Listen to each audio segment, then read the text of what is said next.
Hey, what is up, everybody? This is Steven here coming to you for a solo video. This is something that Tyler and I are trying to do more of on our own throughout the off season. So be sure to subscribe and check them out. All of our solo videos will be posted first exclusively to our YouTube members and Patreon supporters. So if you are over there, this is kind of a thank you to you guys for supporting us in that way. If you're not over there, please go join it if you are able to. One of the other perks to join our YouTube membership or Patreon page is that you get access to our Discord page. So we'll have some off-season nuggets to share throughout the whole process, and then obviously have some great conversations over there with our Discord members. So please go check it out. All right, as the title says, I'm doing some cut candidates today. There were obviously a lot of popular names here. I think Over the Cap had a whole list of 100. Bleacher Report did a video of like the biggest three names that could be cut for each team. This is very niche to guys I am interested in for the Chargers at the right price. And specifically, I wanted to highlight three positions, which are interior offensive line, the tight end room, and then also the safety room. I think those are three key areas that the Chargers need to address as they head into the draft free agency. And as a reminder, anybody who is cut from their previous team uh, does not count against the comp pick formula. So the Chargers obviously took advantage of that with Eric Kendricks last year, and then they could be able to do that again this year. We know that Joe Ortiz loves his comp picks. So um, there are 9 candidates here that I have. There were others. I made a whole list of potential options here.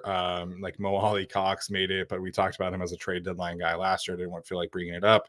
Some other options that like Bleacher Report listed, like CJ Mosley, although I don't know how likely that is, but if he is available, like 100% sign me up. So 9 names here, specifically in the interior offensive line, tight end, and safety room.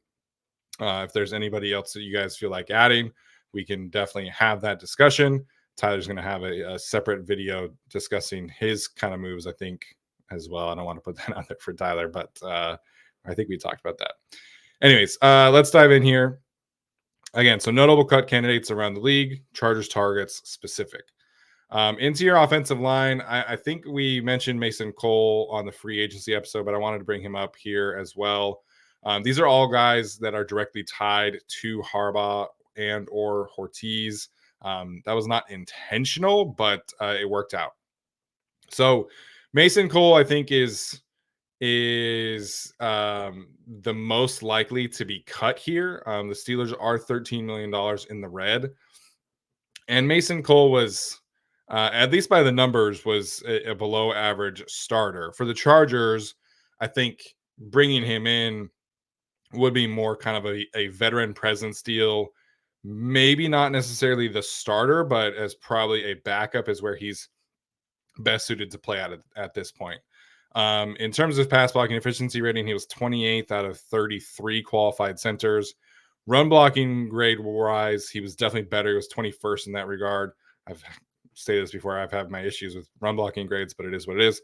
The Steelers saved $4.75 million in cutting him. He's the most obvious cut candidate that they have, at least in terms of like me when I look at that cap sheet. So I think he is available, and I think it just gives the Chargers an insurance policy. Bradley Bozeman is next. Again, not somebody that was like awesome for the Panthers. He was tied for 22nd out of 33 qualified centers in pass blocking efficiency. So a little bit better there. Definitely better as a run blocker than a pass protector in his career. That's weighed out, at least in terms of run blocking grade, across his whole career. The reason why I think Bozeman could make some sense is that he has played multiple positions. So he's played left guard, right guard, center, mostly left guard, mostly center, but he does have some right guard flexibility in there too. So again, just kind of an insurance policy. Maybe he's not your starting center, but maybe he can push Jamari for a starting right guard. Maybe he's just your backup swing into your offensive lineman. Just has that kind of toughness, physicality. I think the Chargers like along their offensive line. And again, just that veteran mentality. The interesting one to me was Patrick McCarry from the Baltimore Ravens. Currently, um, the pass blocking efficiency rating is not great, but the run blocking grade has always been outstanding. Um, so he up until the last 2 years when Ronnie Stanley was having his injury issues, McCarry was mostly an interior offensive lineman. In fact, he started his career for the Ravens as a center, and then he was the center when Bozeman was the left guard. And then McCarry has played both guard positions and also left tackle and right tackle recently. So he's played all five spots. He's got a lot of snaps at every single spot. I think it's left guard he has the fewest, but he's played all across the line. They use him as their sixth offensive lineman.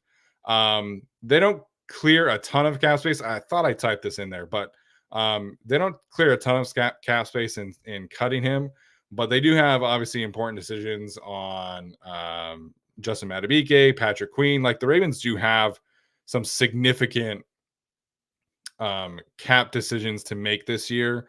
I think the numbers for Patrick McCarthy is like they save like $5 million. But as we've discussed for the Chargers, when you have those important decisions, everything adds up. The other thing with getting back to Bradley Bozeman, that's more of an upgrade thing than a cap thing. They have plenty of cap space. They don't need to clear. I think they only save like $2 million by cutting him. Um, but I think with Bryce Young, you're probably trying to like really focus in on it. And then also the scheme fit with Dave Canales, who's more of an outside zone type of guy. Bradley Bozeman probably not suited for that kind of guard. So kind of a weird fit there. I think they could stand to upgrade into the more uh outside zone type. Like they're a team that I think in the early second round is somebody that should definitely be interested in Zach Frazier from West Virginia. I think he'd be perfect there. Unfortunately for us. So three names there, all connected to the Ravens or Michigan. Mason Cole. That just kind of worked out that way, but three interesting pieces for sure. Defensive backs, specifically safeties, like I mentioned on the show a couple weeks ago, I think it was. Safety is definitely a position that I would like to see the Chargers address in free agency, whether that is bringing Alohi Gilman back, signing another free agent, or signing two free agents. I would just kind of rather have that peace of mind in that room before the draft. Not to say that the draft is a bad room, but it's just I would just rather have the veteran presences covered there. So first here is Nick Scott. He was replaced. The Bengals signed him to a decent contract. He was replaced midseason by Jordan Battle, which isn't great. That to me was kind of a weird scheme fit. The Bengals played him much more heavily in the box than the Rams did previously. The Rams, it was a lot more free safety heavy. And I think that could fit with what the Chargers need because the Chargers do need a free safety. That's kind of the theme here with these three names. So the Bengals only clear $2 million in cutting him. They don't necessarily need the cap space, but they're not going to play him like they have Daxon Hill, Jordan Battle, other guys ahead of him. Next one here is Kevin Byard. Weird fit in Philadelphia because of Matt Patricia. He did not record an interception this year, which I think was the first time in his career. This to me is just about the money. Like the Eagles saved $13 million by cutting him. I'm sure Alex could probably speak on this. Maybe they don't want to cut him. Maybe they kind of prefer to keep him around and play through the contract. They don't necessarily need to clear a ton of cap space, but Howie Roseman is going to save $13 million.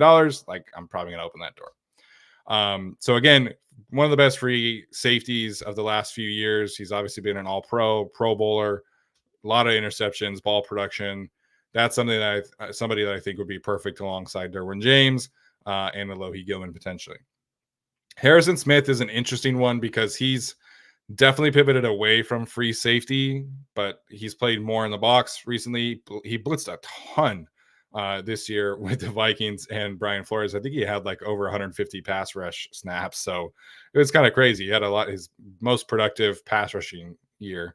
Again, this is a money thing for me. The Vikings have decisions to make on Kirk Cousins. Obviously, Justin Jefferson is also seeking to be paid. I was listening to the Athletic Football Show today, and apparently Jefferson wants to be the highest paid non-quarterback in the league. Him and Nick Bosa actually share the same agent. Nick Bosa currently at $34 million per year. So Justin Jefferson rightfully, in my opinion, trying to beat that number. So the Vikings have a lot of important decisions to make from a financial standpoint. Obviously, it would not make any sense for them to lose Justin Jefferson. Maybe they decide not to keep Kirk Cousins around. They could get a third round comp pick for him. But Harrison Smith, like that just makes too much sense. You can save $11.3 million, dedicate that money elsewhere. And the Vikings are kind of trending towards a rebuild anyway. Last one, again, very, very niche to the show. You've all heard me talk about the tight end position for a couple of years now, and this is a position that the Chargers need to address. It's not just as simple as like drafting Brock Bowers, and maybe that's not even on the table. So the Chargers do definitely need like a true Y blocking tight end. I think there are three good options here with Will Dissly, CJ Uzama, and then Tyler Conklin.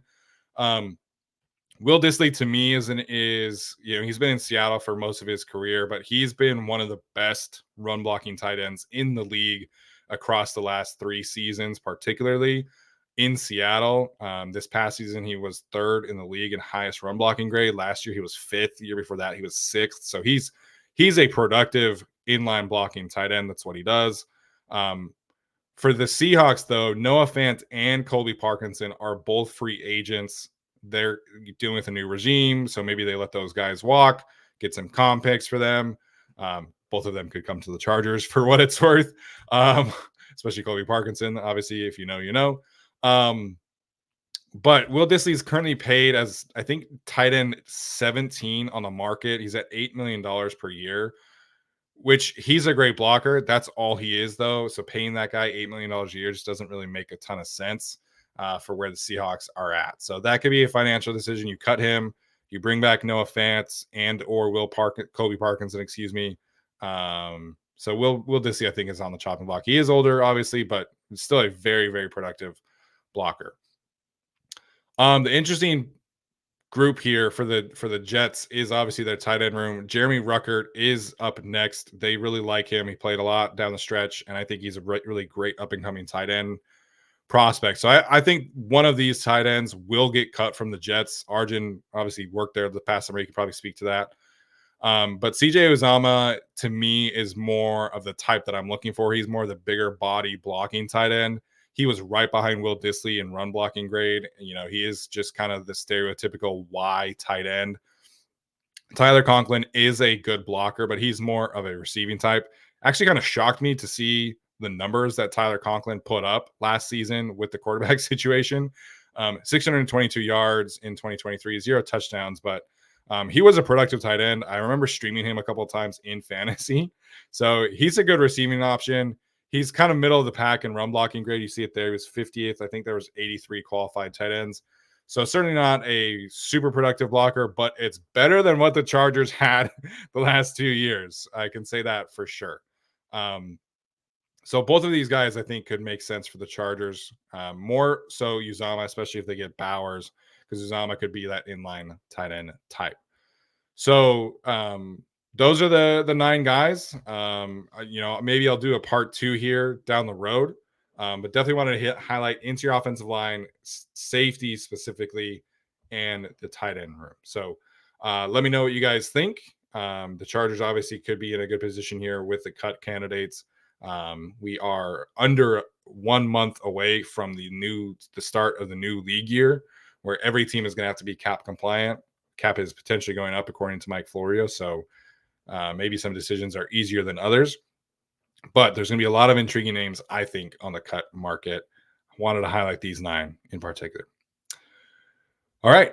That's going to do it for me today. Let me know what you guys think. Like, comment, subscribe, all that good stuff. And Tyler and I will be live tomorrow. Well, today when you guys are watching this. Yeah, we'll see you then. All right. Bolt up.